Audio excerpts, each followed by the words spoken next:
Vamos em frente, estamos de volta com o Morning Show dessa sexta-feira. O presidente Jair Bolsonaro assinou ontem medida provisória que cria o programa Médicos pelo Brasil. Será o substituto do Mais Médicos, né, Vini? É isso aí. Como é que vai? Tem alguma diferença? Como é que vai funcionar? Já tem essa ideia? Pois é, primeiro que o profissional deste programa aí, o Médicos pelo Brasil, terá que ter aí o seu registro, né, o seu diploma aqui no país, ou caso seja estrangeiro, que tenha este diploma revalidado, né? E vai mudar também as regras, as normas para que este profissional atue aí nas regiões do Brasil, né, Edgar? E também um processo seletivo diferente daquele que era do Mais Médicos, né? E também o regime de contratação vai mudar. Até o próprio ministro da Saúde, o Luiz Henrique Mandetta, colocou como um dos melhores pontos aí deste novo programa, que agora vai ter o regime de contratação CLT, carteira assinada, com todos os direitos, enfim. Então eles formularam aí esta nova proposta aí para a saúde no Brasil, e o presidente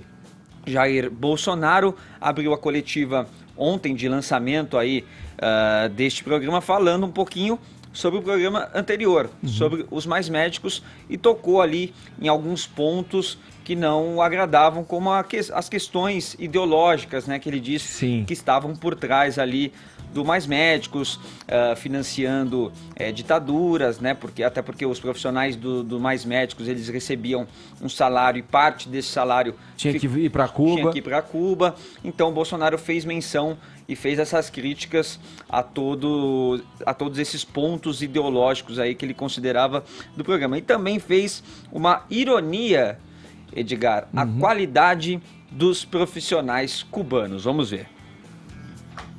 Se os cubanos fossem tão bons assim, teriam salvado a vida de Hugo Chávez. Não deu certo, deu azar. Se os cubanos fossem tão bons assim, Dilma e Lula teriam aqui no Planalto para atendê-los cubanos e não brasileiros. Pois é, então ele fez essa ironia aí à qualidade dos profissionais cubanos, fazendo essa menção aí ao ex-presidente venezuelano Hugo Chávez, que acabou morrendo, e também sobre o atendimento médico dos ex-presidentes Lula e Dilma. Então esse programa novo do governo, o Médicos pelo Brasil, foi criado via medida provisória, né, Edgar? Serão ofertadas 3.800 vagas e aumentará de 6 para 13 mil o número de vagas nos municípios mais carentes, né? E tem a estimativa também de 18 mil vagas aí no total. Como eu já disse aqui, vai ter um processo seletivo aí para o profissional, que poderá ganhar de R$12 mil, podendo chegar a R$31 mil. Tinha sempre aquela polêmica, né, Vini, envolvendo se os médicos que teriam possibilidade de trabalho e emprego nos grandes centros se sujeitariam a isso. Foi uma grande dificuldade, porque num primeiro momento, quando abriu-se as vagas para os médicos ocuparem o lugar dos cubanos que estavam trabalhando por aqui, eles não receberam essa... E houve assim um preenchimento muito rápido, né, das planilhas no papel. E depois na prática, houve um esvaziamento também, né? É uma questão a se equacionar mesmo, porque esse profissional que vai entrar para fazer esse trabalho, que os cubanos estavam fazendo por aqui, tem que ser bem remunerado, tem que ser bem recompensado não só pelo trabalho que vai desenvolver, mas por considerar que ele está prestando um serviço também à frente do país, né? Pelo país também. Isso será considerado no salário deles nesse programa, será considerado, claro, o nível ali de especialização, de atendimento, mas também as áreas de atuação, viu, Edgar? Então, olha, é um programa que tem sido muito bem elogiado por pessoas até contrárias, ou oposicionistas aí ao governo do Jair Bolsonaro. Quanto à qualidade dos médicos cubanos, duvido que o presidente Jair Bolsonaro tenha ciência mesmo da possibilidade desses médicos. A questão do dinheiro enviado para lá, acho legítima, acho que as pessoas que estão aqui estão também, porque lá é uma situação difícil, miserável, até poderia dizer, mas é sabidamente reconhecido mundialmente o potencial potencial das universidades de medicina lá, embora haja uma total deficiência de investimento nessa área, tudo. Mas, inegavelmente, um trabalho que era desenvolvido e tinha um cunho também de atender uma lacuna no Brasil que nunca foi preenchida, né, Vini? Exatamente, né? Então, vamos ver, é um passo importante, né? A saúde, o Van Traub falou aqui ontem até, né?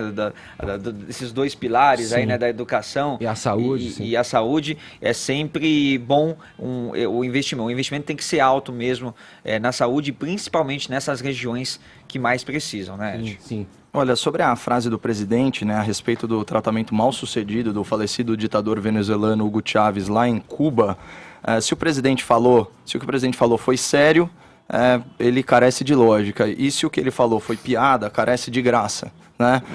Sobre as segundas intenções do Mais Médicos, né, o programa anterior, em supostamente formar aí uma guerrilha moderna a partir de agentes do governo cubano, não parece uma tese muito verossímil, né? Ainda que houvesse de fato, e houve, agentes infiltrados do regime castrista, até para manter a ordem, né, e evitar deserções de cidadãos cubanos, né, pedindo asilo aqui no Brasil. Agora, talvez o presidente tenha tido acesso a informações de inteligência que não foram submetidas à imprensa. E, nesse caso, seria de interesse público que ele os compartilhasse conosco. Então, assim, há uma conspiração comunista, então vamos expô-la, mas só se ela existir de fato. Agora, falando em segundas intenções, essa sim, a Folha de São Paulo, ela denunciou, aliás, em excelente matéria que nós elogiamos aqui no Morning Show, trocas de mensagens entre as embaixadas brasileira e cubana nos idos de 2012 e 2013, arquitetando o programa Mais Médicos. O pretexto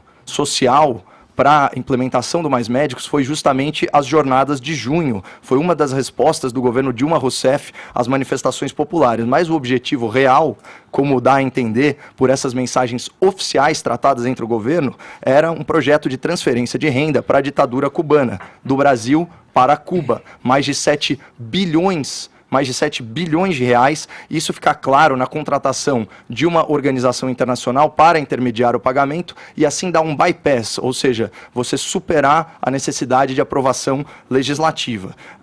Em Cuba, as pessoas, elas são produtos de exportação. E o Mais Médicos era uma flagrante violação aos direitos humanos e aos direitos trabalhistas, tão caros, supostamente, à esquerda brasileira. No caso dos direitos humanos, você tinha aquela situação em que o médico, ele poderia vir ao país, mas não com a sua família, que ficava praticamente num cárcere estatal lá na ilha castrista. E no caso dos direitos trabalhistas, mais de 70% da remuneração era repassada ao governo cubano, portanto não ficava com o trabalhador. Olha só essa forma de expropriação. Mas eu queria destacar, falar de coisa boa, do programa em si, do Médicos pelo Brasil.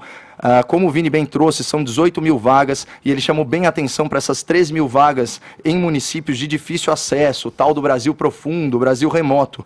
Isso não só valoriza a profissão do médico, a nobre profissão do médico, como o estimula financeiramente. A remuneração, né, ao contrário de uma utopia socialista, ela não fica nivelada pela base, que aliás é alta, é de 12 mil reais. O esforço do profissional em trabalhar num local remoto e de se qualificar, especialmente se qualificar como médico da família, né, ele é remunerado. A remuneração pode chegar a quase 31 mil reais. A gente está falando de 2 mil reais, mais ou menos 2, 3 mil reais abaixo do teto do executivo. Então, você tem incentivo financeiro, você tem a bonificação pelo esforço e avaliação de desempenho. O que é isso? Isso é meritocracia. É trazer para o setor público a lógica do setor privado. E é muito importante pontuar aqui, que é uma acusação constante aí ao governo. Esse não é um programa xenófobo, porque ele admite sim o médico estrangeiro, desde que ele seja aprovado pelo Revalida. E, conforme veiculado ontem aqui na Jovem Pan, no programa 3 em 1, 70% dos médicos cubanos, certo, que se dispuseram aí a prestar o exame, foram reprovados, 7 em 10. Você imagina a qualificação dos médicos que não prestaram o exame.